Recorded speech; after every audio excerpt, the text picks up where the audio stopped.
Senator John Kennedy looks a senior Homeland Security official straight in the eye and asks one basic question.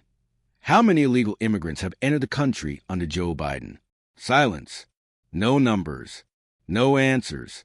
Kennedy doesn't let up, walks him through the math himself, then drops a brutal line questioning whether this administration believes in secure borders at all. Like the video. Subscribe to 50 Patriots. Grab a seat, settle in, and let's dive right back into it. Thank you, Mr. Chairman. Mr. Morant, since President Biden's been president, how many non-American citizens have come into our country illegally or on the basis of a claim of asylum? Thank you, Senator. HSI, as an investigative agency, is... Do you know the number? No, Senator. You're a senior member of Homeland Security, are you not? That's correct. Does anybody know the number? None of you know the number. Try 8 million.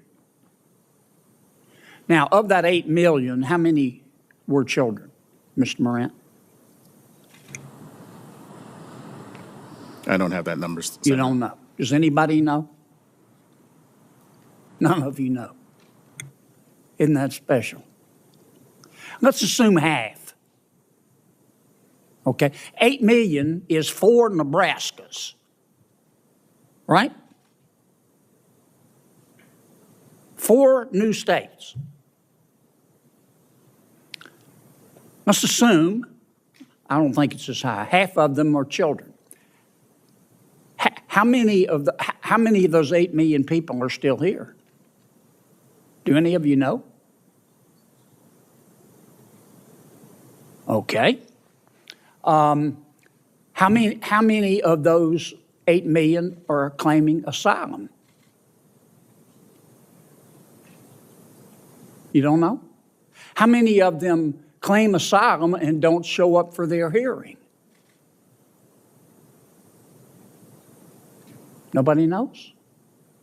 How many of them claim asylum, don't show up for the hearing, and President Biden has deported them? You don't know? How many of them have claimed asylum, shown up for their asylum hearing, and been denied asylum and been deported? You don't know.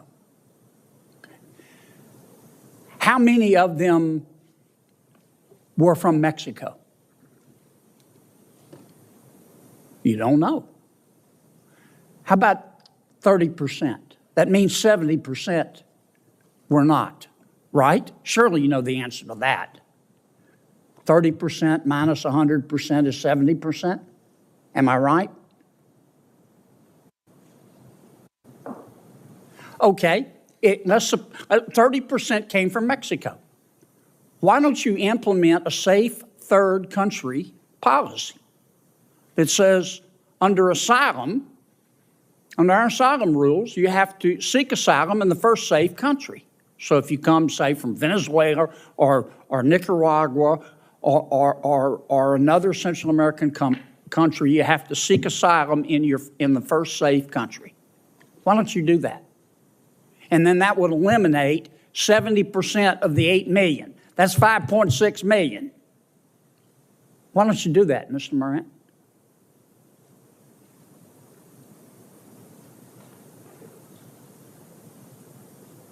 Is that a question, sir? Yes. I've been asking her questions. That's beyond the purview of HSI. Oh, okay. How about you, Mr. Salazar? You're a former advisor to the vice president. How come we don't do a safe third country agreement? Sir, we're working with our partners in the region. 21 countries signed on to the Los Angeles Declaration. Have you done a safe third country agreement? You've had, what have you been at it, 2 years? What we are doing is working with them to expand legal pathways. Why doesn't President Biden get up in the morning tomorrow and say, we're changing the asylum process and we're doing what most other countries do, safe third country policy. You have to seek asylum.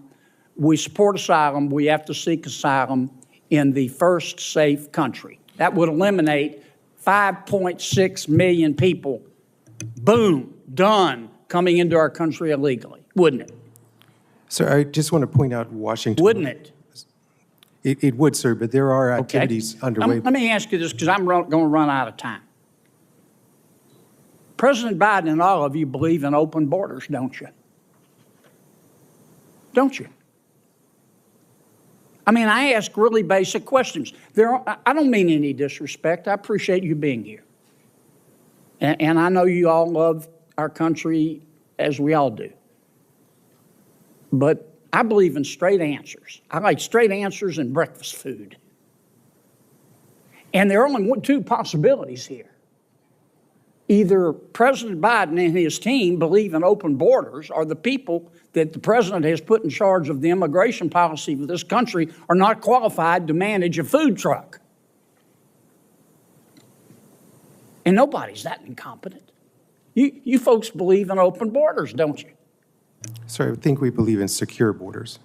You believe in then you don't even know how, well, I'm going to take 30 more seconds. You don't even know how many people have come in illegally since President Biden has been president.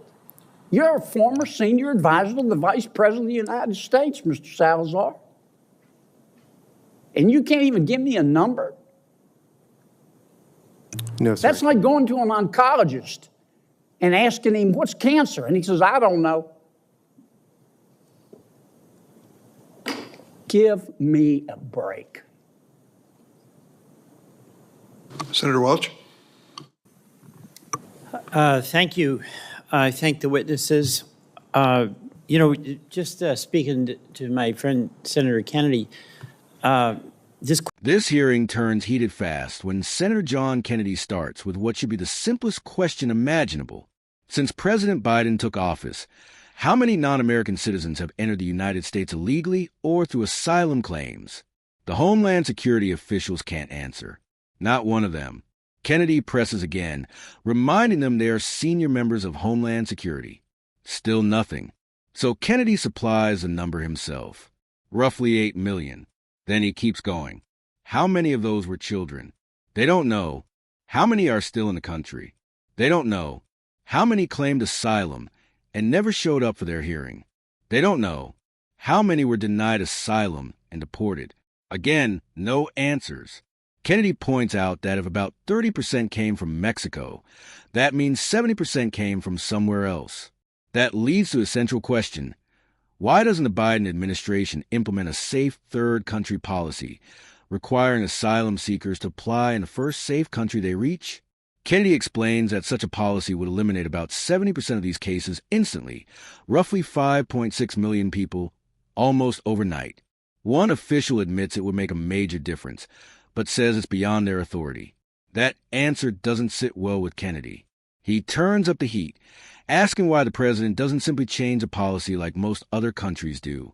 He argues a refusal to act leaves only two explanations. Either the administration believes in open borders, or the people running immigration policy are dangerously unqualified. Kennedy delivers a knockout punch by pointing out that a former senior advisor to the vice president can't even give a basic number. He compares it to asking an oncologist what cancer is and being told, I don't know. The message is clear. This wasn't a lack of time. It wasn't confusion. It was a complete inability or unwillingness to answer basic questions about border enforcement. Drop your thoughts in the comments below. Like the video. Subscribe to 50 Patriots. Share this with friends who follow political hearings. And see you in the next one.